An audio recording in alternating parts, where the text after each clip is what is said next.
Hey,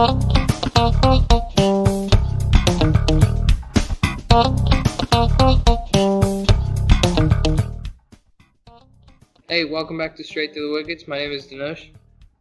I'm Oculish, and today we have a special guest star. Hi, everybody. It's me, Mickey Mouse.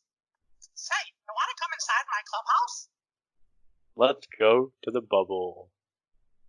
So, in the bubble, there's someone that's really growing as a player right now, and 7'2" is his height, Thybulle.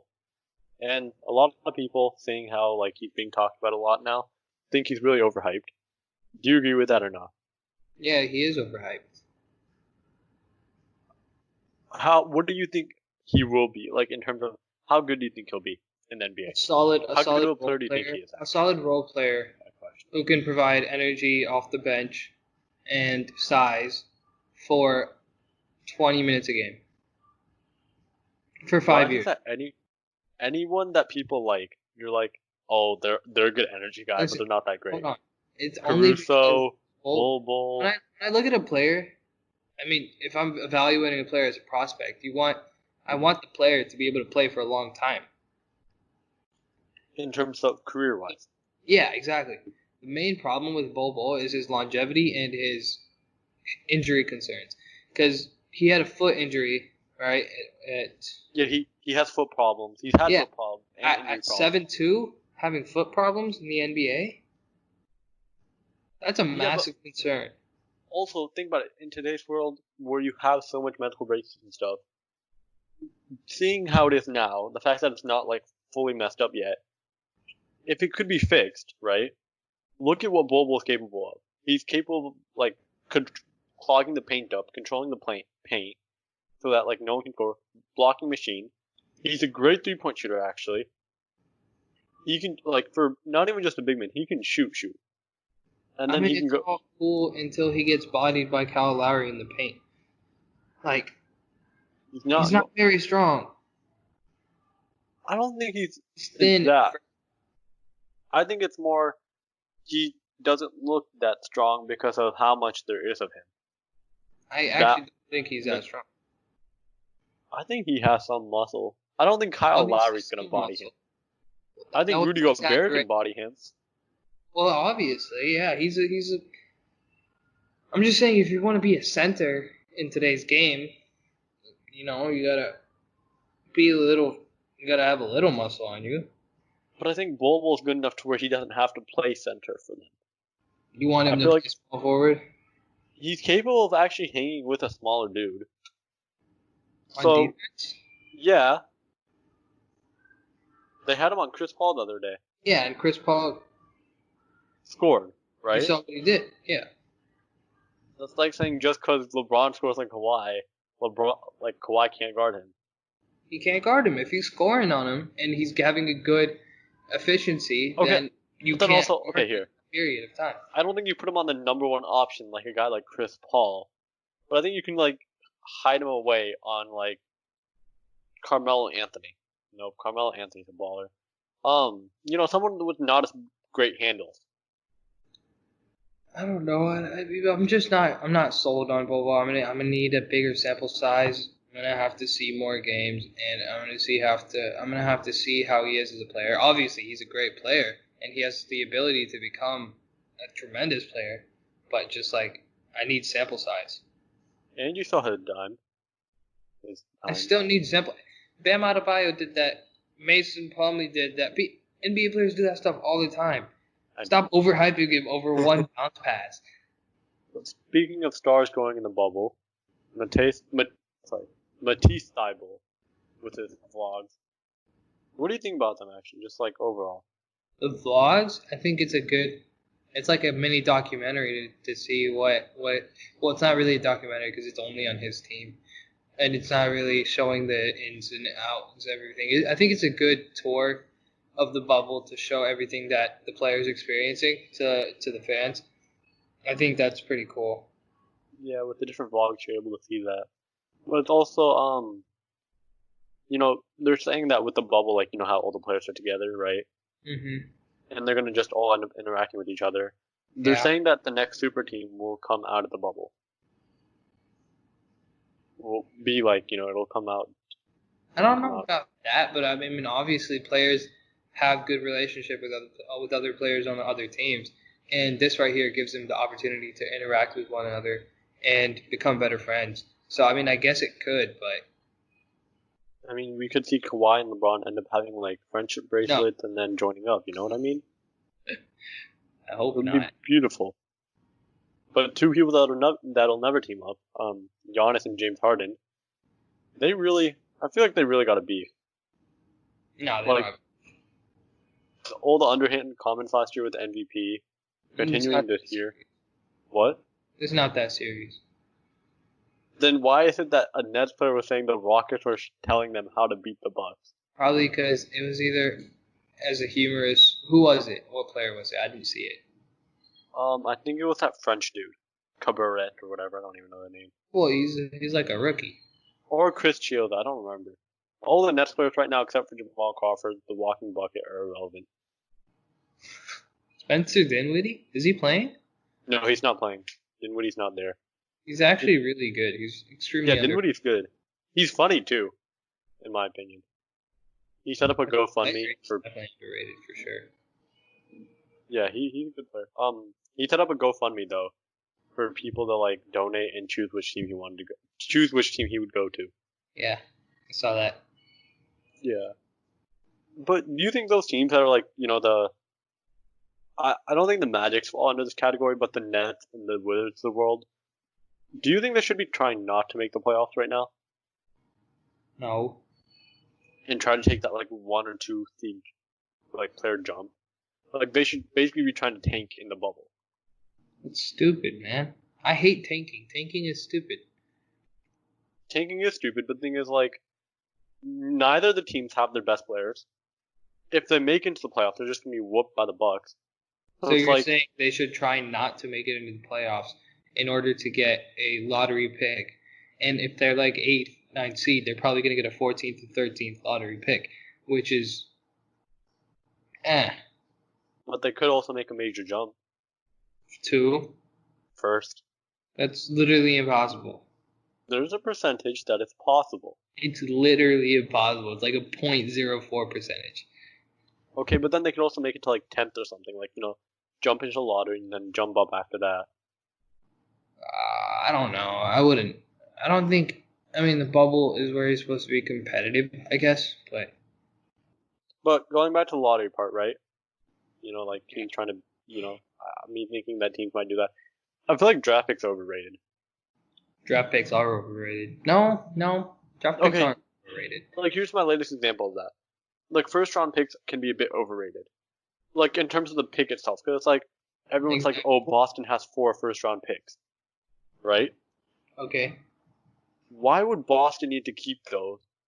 Why did Boston keep all of them? When the fact is that's 4 new players that they have to develop or something. Or they Like come into the league already being an amazing offensive or defensive presence that can help them further their, goal. okay, show me one of the first round. Show me 2 of those first round picks being major important keys right now. Jason Tatum and Jaylen Brown. No, those aren't included. Last year's draft, they had 4 first round picks. They Last year's picked draft, Romeo Langford, Grant Romeo Williams. is good. What is he doing right now? He's playing. 2 minutes a game. Is he really? At best, he's not. They're not really playing their rookie. I felt like they could have They made don't a. have need. They don't have a need to play the rookies. Okay, but what's the big knock against Boston right now? They don't have a big man, right? I mean, they do. That was his name. Dominic Teese. Daniel Tias. Do you know how Yeah. tall he is? Like what? 6'9"? 6'8". Okay. That's not an interior presence, buddy. Positionless basketball. Okay, who's guarding Embiid? Who's guarding Embiid? It used to be Al Horford. What? I think the Boston's biggest strength is in defense for sure. It's definitely on the offensive side. They literally have 4 players that can just go off at any moment. They have 4 offensive threats in their starting lineup. But here's the problem. They have Jason Tatum, Kemba Walker, Jaylen Brown, Gordon Hayward. Their bench is very lacking. Their bench is pretty bad. But the problem is they don't have anyone to stop the Embiid, stop the Siakam really. They Okay, don't. look at this. Hold on. Why did they trade some of You're those first saying round that you picks? need size to stop Embiid, right? I'm saying you need someone at least 6'10" to stop him, I don't think that's a fair statement. or at least some good deep. No offense to All right, Daniel look at this. Diaz. Look at Miami Heat, right? Well, Yeah, they no, do. Bam's different. They Bam's have some different. guys, but Okay, fine. hold on. The zone defense that they employed, it completely stopped the Sixers. Their point guard can't shoot, so that was a major part in being able to stop them. Their point guard can't shoot. They don't have good shooting on their team, so zone defense will work against them. Here's the thing, though. Now that man that you said was their point guard isn't their point guard anymore. The man that is their point guard now, Shake Milton, can shoot from three. He even made a game-winning shot the other day. And the guy that was the point guard that's now not the point guard can shoot the ball now.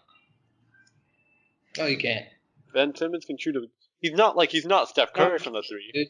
And Simmons doesn't have a respectable three-point shot. If I was any team, I would be completely comfortable with leaving Ben Simmons on the perimeter to shoot a three at all times. I wouldn't care about Ben Simmons on the perimeter. He doesn't have a respected three-point shot. Here's the thing, you're saying a zone, right? They have three guys that can space out. Shake Milton can space out from the three. Tobias Harris can shoot. Tobias Harris has a terrible at shooting this season. Tobias Harris still has a respectable shot.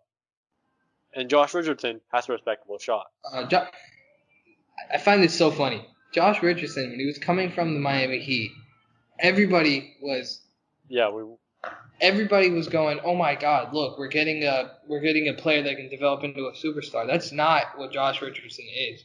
Josh Richardson is a player that can give you respectable offense and defense, but he can't. I don't think he has the ability to be an extreme superstar in the league. He's a poor man's Jimmy Butler, is what it was. Literally, he's shooting 42%. That's not that great. 42%. Field goal, what is he shooting from three though? 36. That's a respectable shot. That is respectable. They don't need him to be taking mid-range shots or layups. Oh wait, he's shooting 32% this season. That's still respectable. Worst season so far. You still gotta guard the shot. The thing is, no, the 76ers, and they've also been the problem that Boston's had to deal with. Boston can't really beat them. If you look this season, they've dominated against Boston. I don't think that the zone will be as effective as it was when the Heat did it in the regular season. No, I still think it would be just as effective. I definitely think Boston. I mean, I think Boston's great. It's just they could have traded those first-round picks for the ADs or even a Rudy Gobert. Okay, here. How about this? Anthony Davis, right? Says he won't re-sign with the Celtics, right? Sure. Correct. But the thing is, those 4 first-round picks, even if they develop one day, they already have 2 promising young talents. Jaylen Brown, Jason Tatum.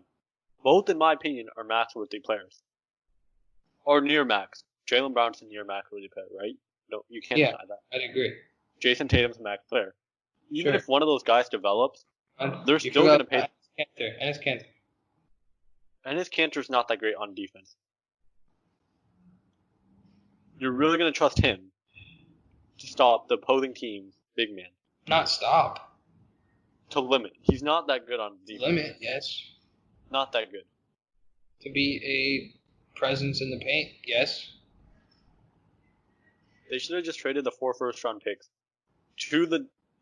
They should have traded like 3 of them to the Pelicans and took AD, and they would be the favorite right now. Because also, AD's not the guy that can carry a team. No matter what he thinks, or anyone thinks, the Lakers are negative when LeBron's on the floor. Even when AD's on the floor, they're a negative plus minus.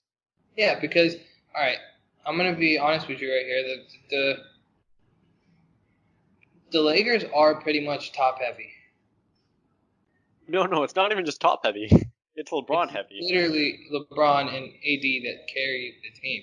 The rest of the team is respectable, but they're not very deep if you think about it. I mean, they have Dwight Howard, they have Dwight. KCP. Okay, but everyone knows Dwight Howard and JaVale McGee don't matter as much. They're just supposed to soak up minutes at center. They're supposed to be defensive presence as a center. Yeah. The guys that I feel like matter, you think Caruso's an energy guy. He's the best guard defender they have right now. Like, you can say LeBron, but LeBron. Right now, if you want to put someone on Kemba Walker or someone, you're putting Alex Caruso. He's a respectable defensive player. Don't deny it. He's a good defensive player. The numbers tell you Caruso is their best guard at defense right now. Hello? Yeah. No, I'm just thinking about what you said. Caruso's in my opinion, he's a good defensive player to put on the opposing guard. He's the guy that's going to be going against Lillard or McCollum. The guy who's going to guard that guy. And then Avery Bradley's probably their third best player. But he's not in the bubble. I think they lost two major players in Rondo and Bradley, but they still have Danny Green, who's good in the playoffs. Everyone knows that. He just managed to turn up all of a sudden. And they have Caruso. So yeah, I think they're LeBron heavy. They're not too top heavy. They are top heavy, but it's not really a LeBron AD. It's a LeBron. Oh wait, you know what? I'm gonna edit that out. AD matters a lot. That's why I'm thinking like I would rather have the Clippers over the Lakers. Yeah, for sure. I would rather anyone who actually take understands. the Clippers over the Lakers because the Clippers are extremely deep. Extremely deep. Yeah, they are. I think that's a huge asset for the Clippers. I think their only problem is they don't have that big man. Like, they have big men that are good. But yeah, it's just how much will Montrezl Harrell be able to limit Anthony Davis? That's what it's going to come down to in Lakers vs Clippers.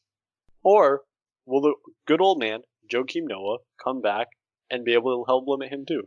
Joakim Noah, Defensive Player of the Year 2020. I mean, I'm not saying I wish, yeah, but I'm not saying he's going to do that. But with all the time off, all the rest, will Joakim Noah be able to take a game or two of AD away? And people be like, is Joakim Noah back? And then next year he'll get a $20 million a year contract because people are stupid. You know what I mean?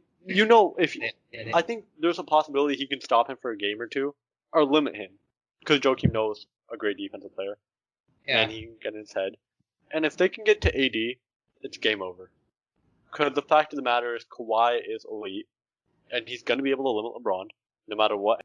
But he's going to make him ineffective. So LeBron will still score that 20 to 30 points a game. It's just they'll be able to limit AD and LeBron. There's nothing left to do. And then they'll have Lou Will come back and go Magic City on them. Speaking about a utopian situation, that's like perfect world situation. I don't think that's perfect world situation. I think perfect world situation is Joakim Noah finds 2010 Joakim Noah again, stops AD, not even 10 points a game. Kawhi Leonard goes very claw mode on LeBron. LeBron doesn't even score 20 a game. They sweep them, and Paul George just shoots lights out. That's utopia. My situation is a quite possible ideal situation. Ideal.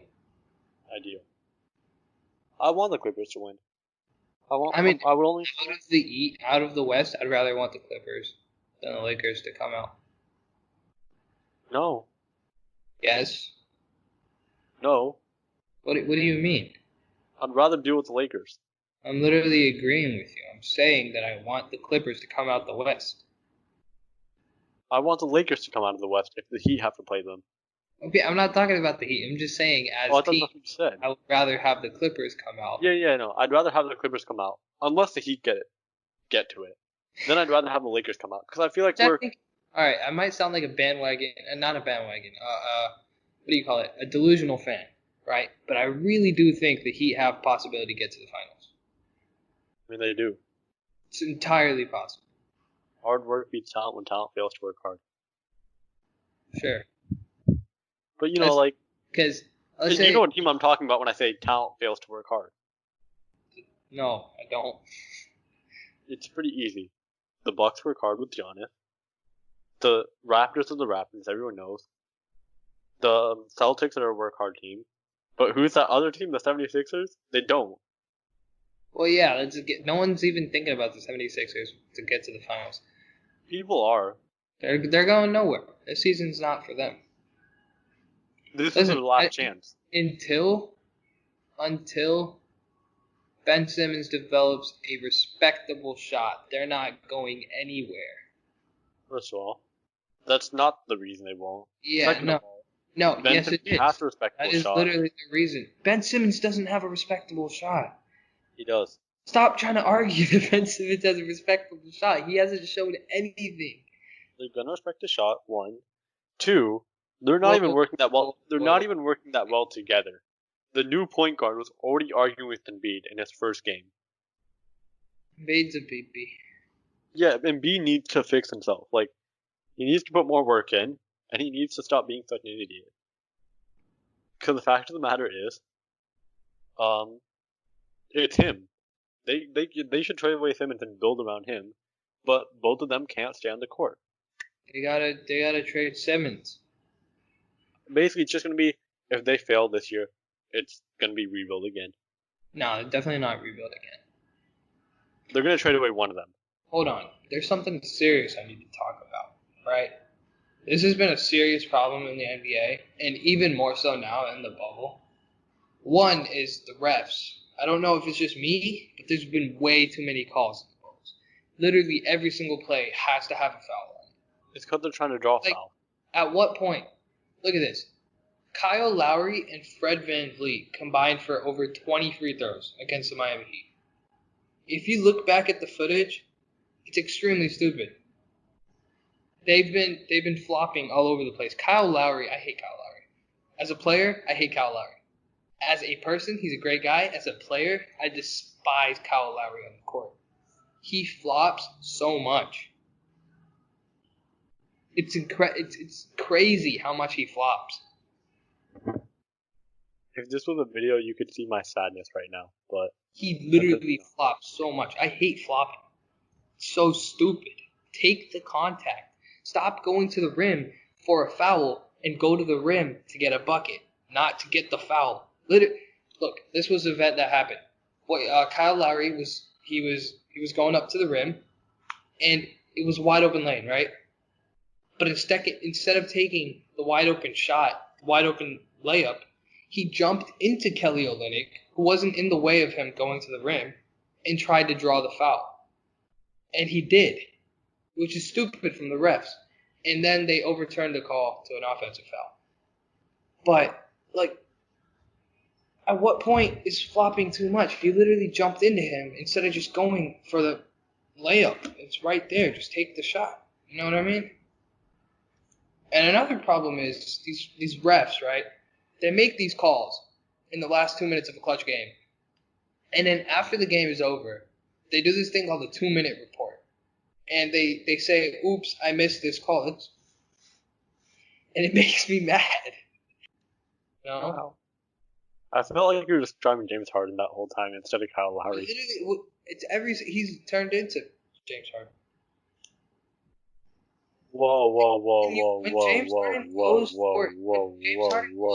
Shot, most of the times when James Harden goes for a shot, I literally see him trying to draw a foul instead of trying to go for the shot. That was the episode. Thank you, Mickey, for staying on. It was a pleasure having you. He's just been listening here. He's just been sitting here listening to us talking, just having fun, jumping up and down for some reason. Nice. Yeah. Nice. Thank you guys for listening. New episodes every Monday and Thursday. Hope you guys have a good one. Roll the outro.